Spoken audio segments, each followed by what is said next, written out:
The year is 2019. The lights are low in the county auditorium.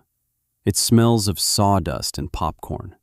On stage, a man in a crisp suit reads from a plaque. He announces the final Century Farm Award of the evening, an award for a single family holding the same land for 100 years. Black Creek Farms, he says. Established 1919. A picture appears on the large screen behind him. An old farmhouse, a red barn, fields rolling out to a line of trees. The man on stage clears his throat. He reads a quote from the application. It was submitted by the founder's granddaughter. "Our farm story is simple," he reads. "The biggest challenge wasn't the rocks. It wasn't the thin soil. It wasn't the droughts or the floods. The biggest challenge was the certainty of others." In the third row, an old woman sits perfectly still. Her name is Martha. She is 94 years old. Her hands, spotted with age, are clenched in her lap. She looks at the picture on the screen. She knows that farmhouse. She knows those fields. She remembers a time when they looked very different. She remembers a young man with sorrow in his eyes, a young man with only one good arm. She remembers the kindness in her own voice, the pity in her own heart. She remembers the casserole she brought him, still warm from her oven. She remembers the words she said to him, words she was so sure were true, words meant to protect him, words meant to save him from a life of failure. "This place will be a gravel pit in 5 years, son." The announcer on stage is still talking, listing yields, crop rotations, innovations in soil conservation. He talks about a legacy, about a family that didn't just hold the land, they healed it. Martha closes her eyes. She can still hear her own voice from 64 years ago, confident, kind, and completely, devastatingly wrong. This is the story of that farm. But more than that, it's a story about the quietest battles, the ones fought not against enemies, but against the well-meaning people who think they know your limits. This channel exists to tell those stories. The stories of people who were counted out, the ones who were told no, the ones who answered not with words, but with decades of work. If you believe those stories matter, subscribe. Become part of a community that remembers the quiet fighters. Because the story of James Black is one you need to hear. It was the spring of 1955. The mud was deep in the tire ruts. The air still held the memory of winter. James Black was 22 years old. His father had been dead for 3 months. A heart attack in the barn, face down in the hay. He left James with 80 acres of what the county called marginal land, God's leftovers. The soil was thin. It was more rock than dirt. He also left James with a left arm that was mostly useless. A tractor accident when he was 16. The sleeve of his work shirt was pinned neatly at the elbow. One arm, 80 acres of stone, and a debt at the bank that felt like a physical weight. That's when Martha came to visit. She was his neighbor to the west. Her husband, Frank, farmed 300 acres of the best bottomland in the valley. Martha was a good woman. Everyone said so. She ran the church bake sale. She organized meals for new mothers. She had a smile that could calm a crying child. She walked into James's kitchen carrying a casserole dish. It was wrapped in a tea towel, beef and noodles. She put it on the worn kitchen table. She looked at James with eyes full of genuine sympathy. She told him he was a good boy. She told him his father was a good man, a hard-working man. Then she sat down. Her voice was soft. "Frank and I have been talking," she said. "We're worried about you, James. This land, it's hard land. It wore your father out." James said nothing. He just watched her. "The quarry company is buying up land on the ridge," she continued. "They're paying a good price. more than it's worth for farming. You could pay off the bank. You could get a fresh start. Maybe move to town, get a job at the feed mill. She leaned forward, her kindness a heavy blanket. James, honey, you have to be realistic. With that arm, with this land. She paused, letting the silence do the work. This place will be a gravel pit in 5 years. It's a fact of nature. There is no shame in walking away from a fight you can't win. She patted his hand. Her skin was warm. Her certainty was absolute. She believed every word she was saying. She believed she was saving him. And that was the most dangerous thing of all. James sat in the quiet kitchen for a long time after she left. The sun went down. The room grew cold. The casserole sat on the table, untouched. He could feel the logic of her words. It was a sensible argument. The land was poor. His body was broken. The bank was impatient. Walking away was the smart thing to do, the reasonable thing. He felt a hollowness in his chest. It wasn't just grief for his father. It was something else. The feeling of a future being written for him by someone else. A future where he was a failure. A future where he was an object of pity. A gravel pit. He stood up and walked to the small desk in the corner. He pulled out his grandfather's old ledger, bound in cracked leather. The pages were filled with his grandfather's careful script, dates from 1919, 1920, 1921. He recorded rainfall. He recorded planting dates. He recorded yields that seemed impossibly small. 14 bushels of corn to the acre, a ton of hay. In the margins, his grandfather wrote notes, not about farming, about the land itself. He wrote about the way the water flowed after a storm, about the patch of soil near the creek that was darker than the rest, about the birds that returned to the same oak tree every spring. James ran his fingers over the faded ink. He felt a connection to the man he barely remembered. A man who had started with the same 80 acres, the same rocks, the same thin soil. On the last page of the ledger, from the year before his grandfather died, there was one final entry. It wasn't a number. It was a piece of advice. Tend the corners. The land remembers. James read the words again.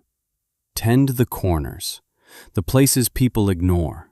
The edges. The margins. The land remembers. It remembers care. It remembers neglect. In that moment, a decision formed.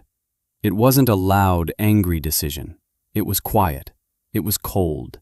It was as hard as the stones in his fields. He would not sell. He would not quit. He would not become a story of failure told with kind, pitying smiles. He would not be a gravel pit. He walked back to the table. He uncovered the casserole. He picked up a fork and began to eat. It was good. It was nourishing. And it tasted like a challenge. The work began the next morning, before the sun was fully up. He didn't have the money for a new tractor. He didn't have the money for hired help.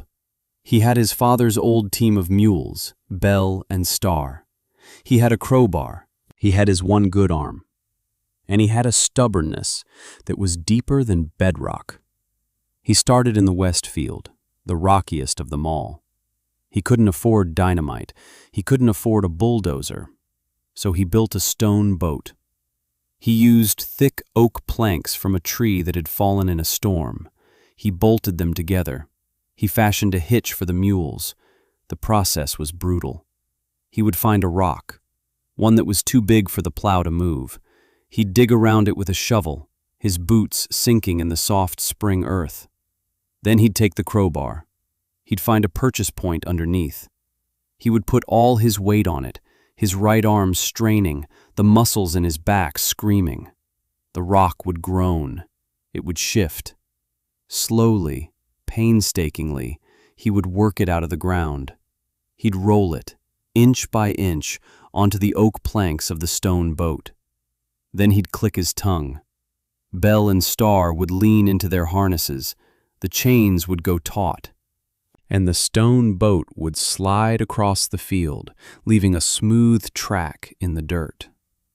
He didn't just move the rocks, he used them. At the edge of the field, he began to build a wall. He didn't use mortar. He fit the stones together like a puzzle, big ones on the bottom, smaller ones to fill the gaps. Each stone placed by hand, each one a victory, day after day, week after week. The sun rose, the sun set. The pile of rocks in the field grew smaller. The wall at the edge of the field grew longer, taller. He was tending the corners. While the rocks came out, something else had to go in. Soil. He couldn't afford the chemical fertilizers his neighbors were using, the bags of nitrogen that promised miraculous yields. So he made his own fertilizer. He drove his father's old truck to the dairy farm 3 miles down the road. The owner let him haul away all the manure he wanted. It was a waste product. To James, it was black gold.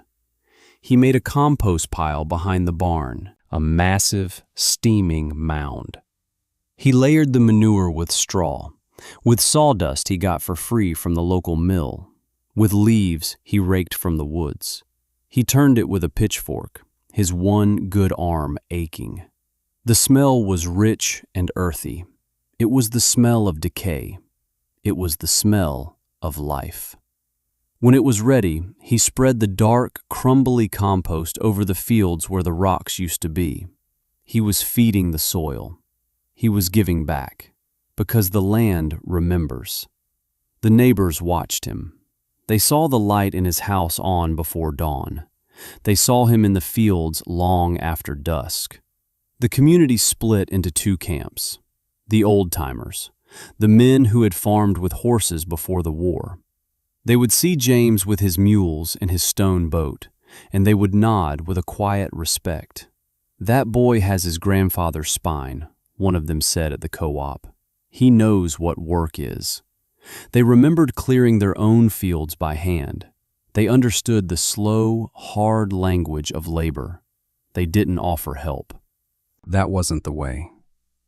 But they would stop by, leave a jar of preserves on the porch or a basket of early apples, a silent acknowledgement, a quiet vote of confidence. Then there were the younger farmers, the men of Frank's generation, the men who had come back from the war and bought new machines, John Deeres, Farmalls. They farmed with bank loans and chemistry. They talked about efficiency, yield per acre, return on investment. They saw James and his mules as a relic, a ghost from a past they were happy to have escaped. They called him Stone Picker, not always to his face, but he heard the whispers, heard them in town, heard them at the feed store. "He's working himself into an early grave for nothing," one said. "You can't fight geology. That land wants to be rocks. He should just let it." Frank and Martha watched from their porch. Their farm was a model of modern efficiency. Their fields were clean and straight. Their harvests were huge. Frank felt something he couldn't quite name when he saw James out there. A mixture of pity and a strange, unwelcome flicker of admiration. "He's a fool," Frank would say to Martha, "but he's a determined fool." Martha would just shake her head. Her heart ached for the boy. She had tried to help him. She had tried to show him the sensible path. He was choosing a life of poverty and pain, all because of pride. She prayed for him. She prayed he would see the light before it was too late, before the land broke him completely. Have you ever been told you were doing it the wrong way? That your hard work was just a waste of time? That your passion was a sentimental folly? Have you ever had someone look at your effort and see only foolishness? Let me know in the comments below. Because every stone James placed on that wall was a word in an argument. Every shovelful of compost was a sentence. He wasn't just building a farm, he was building a case. And the evidence was just starting to grow. The years began to stack up, one season bleeding into the next. The rhythm of the farm was slow and steady. Plow, plant, cultivate, harvest. 1960 arrived. 5 years had passed. The farm was not a gravel pit. The west field, once a moonscape of stone, was now a deep, lush green. He had planted it with alfalfa. The deep-rooted crop broke up the hard-pan soil. It pulled nitrogen from the air. His first cutting was so thick he had to borrow a neighbor's haybine. He filled his own barn. Then he sold the surplus. He took the money. He bought the 20-acre woodlot that bordered his property to the south. Cash. 1962. He had saved enough. He went to the John Deere dealership in town. He bought a used 4020 tractor. It was 10 years old. The green paint faded, but the engine was strong. He paid the man in full. Cash. He drove it home, his one good hand on the wheel. He didn't sell the mules. He kept them in the pasture, a reminder of where he started. 1965. 10 years. The stone walls now framed 3 sides of his farm. They were covered in wild grapevines. People stopped their cars on the road to look at them. They looked ancient, permanent. 1970. The old Henderson place to the north came up for sale. 40 acres. The soil was better there. James walked the property with Mr. Henderson. He made an offer, a fair one. He paid for it with money he had earned. Cash. 1975. He married Ellen, a teacher from the town school. She had a quiet strength that matched his own. She saw the beauty in his stone walls. She understood the story they told. She didn't see a stubborn fool. She saw a man who had refused to be erased. 1980. Their son, Thomas, was born. James held him in his good arm, looking out the window at the land. His land. He was no longer the stone picker. Now, at the co-op, they called him James. They asked his opinion on the weather, on the price of corn. Frank and Martha watched it all. They saw the new silo go up in 78. They saw the new barn roof in 82. They saw the fields that got greener every year, while their own required more and more fertilizer to produce the same yields. Frank never mentioned it. Martha never mentioned it. The casserole from 1955 was a silent, unacknowledged thing between them. A monument to her kindness, a testament to her certainty. The year was 1988. It was the year of the great drought. It started in the spring. The rain just stopped. May was dry. June was a furnace. By July, the whole county looked scorched. The corn on the rich bottomland farms was a disaster. The stalks were barely waist-high. The tassels were burned white. The soil, depleted of its organic life by decades of chemicals, had turned to powder. It had no memory of water. It couldn't hold a drop. The ponds dried up. The creeks slowed to a trickle. Farmers drove for miles to buy water. They sold off cattle they could no longer feed. The mood in the county was desperate. But on James Black's farm, something strange was happening. His farm was not a desert. It was an island of green. His corn was stressed. The leaves were curled against the relentless sun, but it was alive. It was tasseling. It was forming ears. His alfalfa fields were still growing, slowly but growing. The decades of compost, of manure, of letting the roots of his crops die and rot in the ground had transformed his soil. His thin, rocky dirt had become a living thing, a dark, rich sponge. It held the memory of every rainstorm. It held the moisture deep within it, rationing it out to the thirsty roots. His stone walls, once a symbol of his struggle, now served another purpose. They slowed the hot, dry wind. They created a microclimate that protected the fields. One afternoon in late July, a dusty pickup truck pulled into his lane. It was Frank. He was old now. His shoulders stooped. His hands shook slightly on the steering wheel. He didn't get out of the truck. He just sat there for a long time, looking at James's green corn, then looking back toward his own brown, withered fields. James walked out from the barn.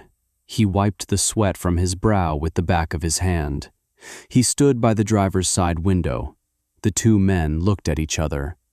33 years of silence hung between them. The memory of a casserole, the echo of a prediction. Frank was the one who broke the silence. His voice was raspy, defeated. "James." He cleared his throat. "I need to buy some hay. My cows, I've got nothing left to feed them." This was the moment. The moment James could have said 1,000 things. He could have reminded Frank about the gravel pit. He could have gloated. He could have enjoyed the victory. But when he looked at the old man, his neighbor, he felt no triumph. He felt only a deep, profound sorrow. A sadness for the certainty that had cost this man so much. A sadness for the kindness that had been so wrong. James leaned against the truck door. He looked out at his fields. Then he looked back at Frank. His voice was quiet, as steady as the walls he had built. "I've got some to spare, Frank. Go on back to the barn. Load up what you need." He didn't mention money. He didn't set a price. He just offered a solution. Frank couldn't meet his eyes. He just nodded. He put the truck in gear and drove slowly toward the barn. A mile away, on her own front porch, Martha watched the truck turn into James's lane. She watched it disappear behind the big red barn. She knew where he had gone. She knew what he was asking for. And in the crushing heat of that summer afternoon, she finally understood. The gravel pit was not a place. It was a belief. And it was her husband, not James, who was living in it. The drought of '88 changed things. It was a reckoning. The story of James Black's farm became a local legend. It was no longer about a stubborn man. It was about a wise one. The focus shifted from James to his legacy. His son Thomas went off to the State Agricultural College. He studied soil science, agronomy. He came back with a degree and a new language for the things his father had always known by instinct. He talked about mycelial networks, about carbon sequestration, about the intricate, invisible life beneath the soil. He didn't replace his father's methods. He refined them. He introduced no-till planting, cover crops. He used modern science to amplify his father's wisdom. Together, they bought another 100 acres in 1994. This time, they took out a loan. But the bank didn't see a risk. They saw a model farm. The loan was secured by the land they already owned free and clear. They were not dependent. They were in control. In 1995, Thomas's daughter Sarah was born. She grew up in the shade of the stone walls. She learned the names of the wildflowers that grew in their cracks. She learned the rhythm of the seasons. James, now in his 60s, started a mentorship program. He sought out young farmers, kids who had the heart for the work but not the money for prime land. He'd find them a piece of marginal ground, land like his own, and he would teach them. He taught them how to read the land, how to build soil, how to work with nature, not against it. He taught them his grandfather's mantra: tend the corners, the land remembers. He didn't give them handouts, he gave them knowledge, he gave them a chance. By the year 2010, 7 farms in the county had been started or saved by his guidance. Over 1,000 acres of marginal land brought back to life. The Stone Picker Farm was now Black Creek Farms, a destination. University buses brought students to study their soil management. Journalists wrote articles about their yields during dry years. The ripple effect of James's quiet decision in 1955 was spreading out across the landscape. He had proven that the most valuable asset of a farm wasn't its location. It was the character of the farmer. We are back in 2019. The award ceremony is over. The auditorium is nearly empty. Sarah Black stands in the kitchen of the old farmhouse, the same kitchen where Martha delivered her prophecy 64 years earlier. The Century Farm Award sits on the table. It's a heavy piece of engraved glass. It catches the light. Sarah runs her hand over the smooth, cool surface. She feels the weight of the 100 years it represents. She walks over to the hearth. The fireplace is built of fieldstone, stones her grandfather pulled from the earth. On the thick wooden mantelpiece sits a single rock. It is gray and smooth, the size of a loaf of bread. It has sat in that exact spot for as long as she can remember. It was the first big stone her grandfather wrestled from the west field in the spring of 1955, the first piece of the wall. He kept it as a reminder. Sarah picks it up. It is heavy, solid. She closes her eyes and can almost feel the calluses on his hands, the ache in his back, the unwavering resolve in his heart. She looks out the kitchen window. The moon is rising over the fields. They are dark and resting now, preparing for another season. The stone walls are silver in the moonlight. They are not barriers, they are embraces. They hold the farm together. This rock in her hands was supposed to be a fragment, a piece of a gravel pit, a symbol of failure. Instead, it became a foundation stone, a testament to a promise kept. A promise a young man made to himself in a silent kitchen. A promise that he would not be defined by the kind, certain voices of others. The story of James Black and his farm is not just about rocks and soil. It is about a fundamental human truth. The most dangerous limitation is the one imposed by someone who genuinely believes they are protecting you. Certainty about another person's capabilities, delivered with kindness, is more damaging than outright hostility. It cannot be fought with anger. It cannot be argued against with logic. It can only be disproven. And disproving it takes decades. It takes a lifetime of quiet, relentless work. It takes showing up every single day, especially the days when you believe the doubters might be right. It takes building your own stone walls against the voices that tell you what you cannot be. Right now, somewhere in the world, a good person is telling someone they can't. They're saying it with concern in their voice. They're saying it because they care. They are laying out a sensible, logical path to a smaller life. They believe they are helping. And the person listening is at a crossroads. They can accept the kind, reasonable cage being built around them. Or they can pick up the first stone. If you are the one being told you can't, remember James Black. Remember the fields that were supposed to be a gravel pit. Remember the stone walls built by one good arm. Remember that the predictions of others are not your destiny. Your life is an argument that only you can make. If this story means something to you, subscribe to this channel. We are dedicated to telling the stories of the quiet fighters. Drop a comment and tell us about a time you or someone you know proved a kind doubter wrong. Your story matters. And finally, share this video. Share it with anyone who needs to be reminded that their future is not yet written. Share it with anyone who needs to hear that the land and your life will remember the care you give it. Tend the corners.